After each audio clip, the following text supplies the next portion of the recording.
KG પોતાને સાહેબ, આજે પોલીસ સ્ટેશન ખાતે એક શાંતિ સમિતિની મિટિંગ યોજવામાં આવી હતી, શું કહેશો?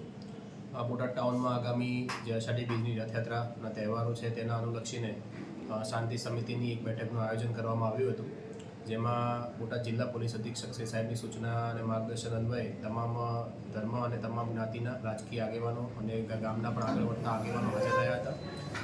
આ દરમિયાન પોલીસ દ્વારા જે શાંતિ સમિતિની બેઠકમાં જે પણ ગામમાં કોઈ પણ કમ્યુનલ વાયલન્સ ન ફેલાય અને કોઈ પણ અન્ય પ્રશ્નો બને તે માટે જાગૃતતાથી કામગીરી કરવા માટે અને સોશિયલ મીડિયા પર વોચ રાખવા માટે આગેવાનોને અનુરોધ કરવામાં આવ્યો છે.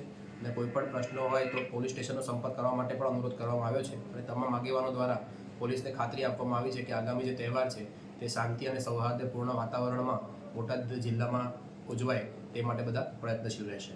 સાહેબ, આ રથયાત્રામાં કેવો પોલીસ બંદોબસ્ત ગોઠવવામાં આવશે?